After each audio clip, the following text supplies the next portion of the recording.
I had always run my properties like a business, firm, professional, and without much emotion.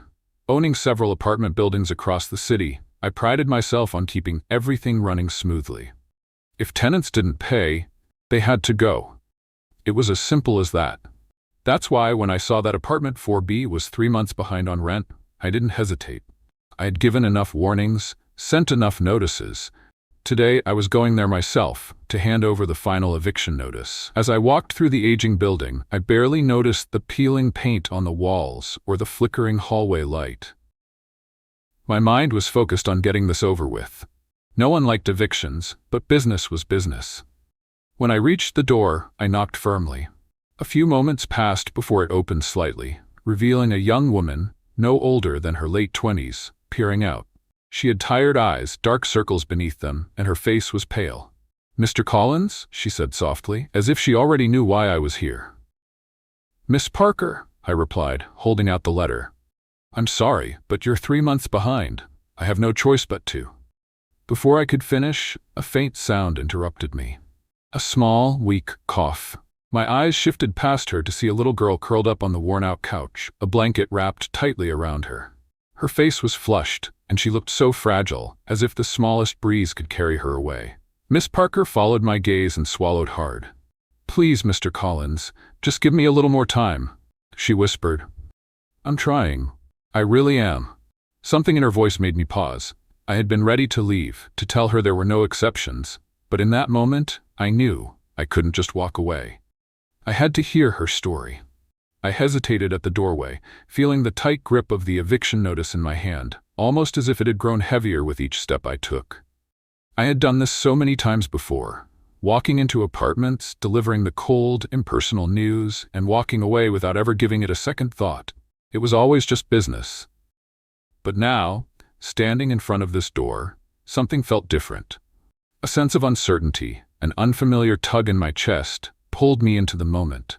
When I glanced through the open door, I saw her, the little girl, barely visible beneath the heavy blanket that engulfed her tiny form. Her skin looked pale, almost as if she hadn't seen the sun in days, and her cheeks flushed with the unmistakable signs of a fever that had taken hold.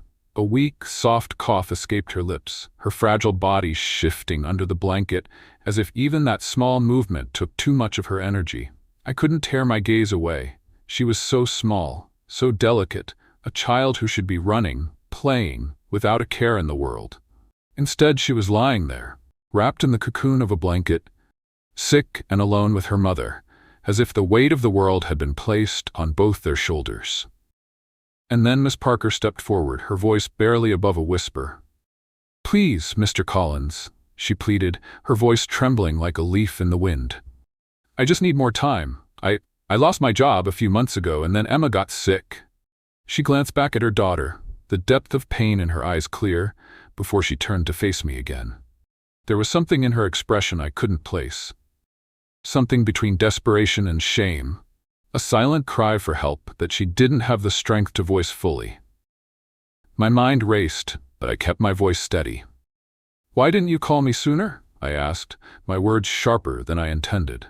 The frustration from months of dealing with tenants boiling to the surface.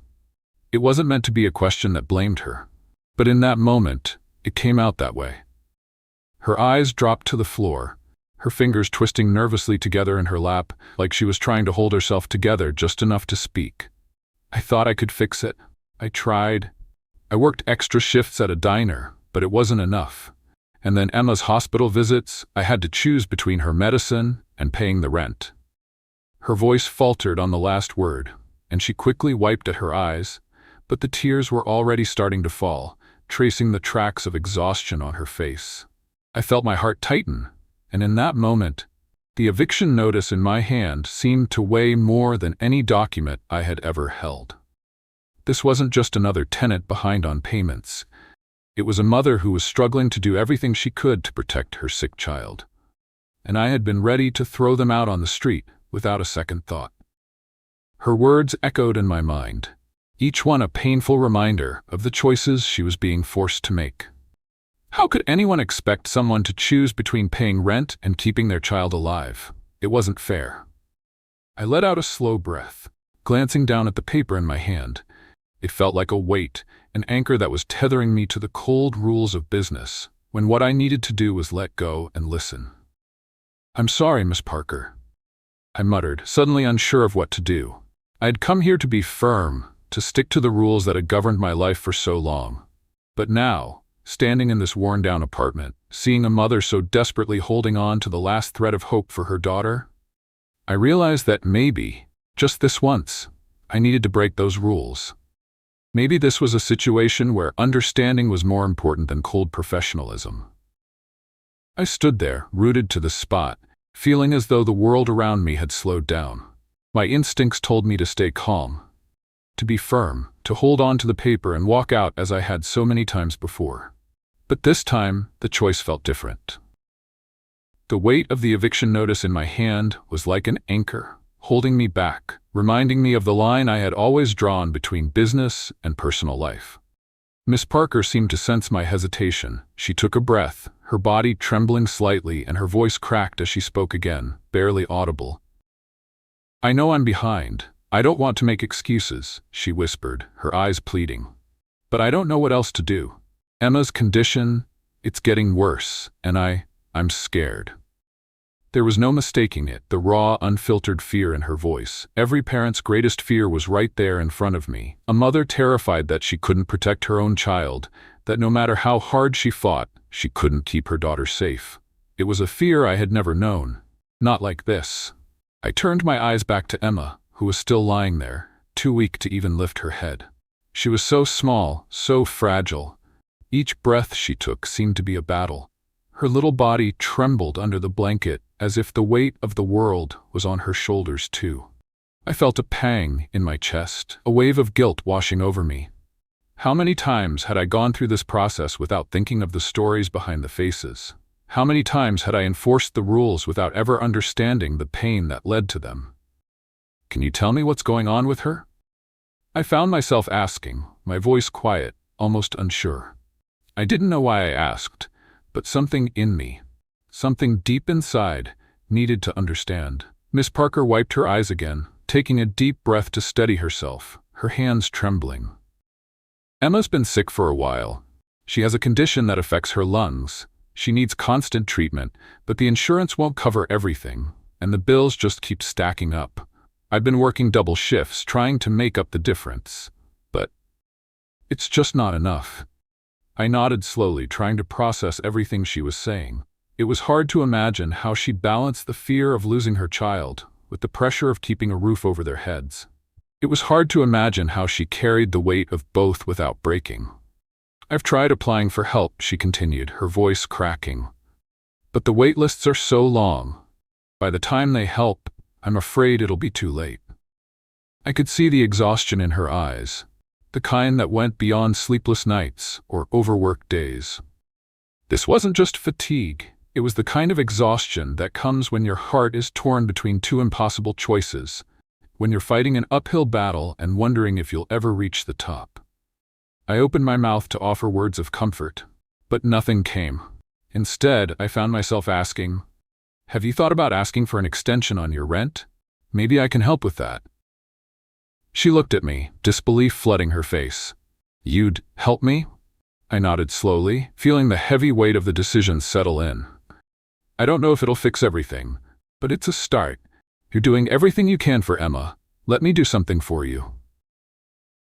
The relief that washed over her face was instant, as if she had been holding her breath for so long that finally she could exhale.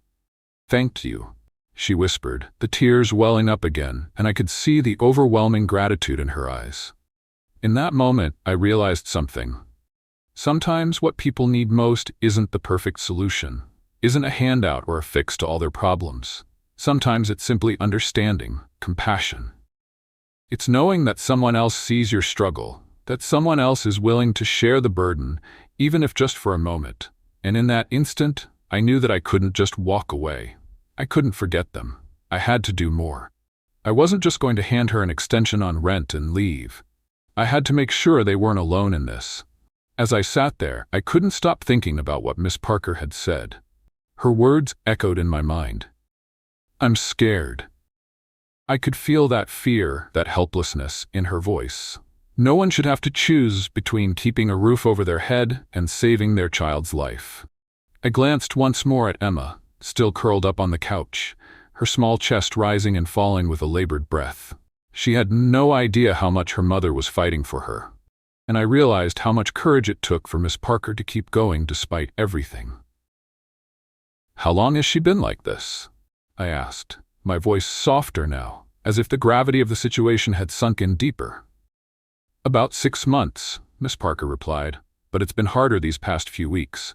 I'm so afraid that, if something doesn't change soon, I won't be able to help her anymore."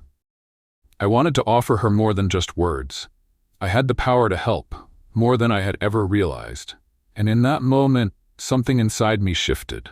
I stood up slowly, my mind already racing with thoughts of what I could do to ease their burden. As a landlord, I had the means to offer more than just a temporary fix. I could do something that would change everything for her and her daughter. "I think it's time we talk about a long-term solution," I said, trying to steady my own emotions. "I can help with the rent, of course, but more than that, I want to offer something that will help both of you in the long run. I'll help you get in touch with some services that could help with Emma's medical bills." "You don't have to do this alone." Miss Parker stared at me, her eyes wide as if she couldn't believe what she was hearing. "You, really?" I nodded. "Yes. No one should have to struggle like this. You're doing everything you can. Let me help too." She took a deep breath, her hands trembling. I could see the disbelief turning into hope, and in that moment, I knew I had made the right decision. "I don't know how to thank you," she whispered, tears streaming down her face. "This means more than you'll ever know." I reached out to steady her, wanting to assure her that she didn't need to thank me. "You don't have to. Just focus on getting Emma better. We'll figure the rest out together." As I left the apartment that day, I felt a sense of peace I hadn't expected. I had come here to enforce the rules, to stand firm in my position as a landlord. But what I had learned was that sometimes breaking the rules is what makes the difference in someone's life.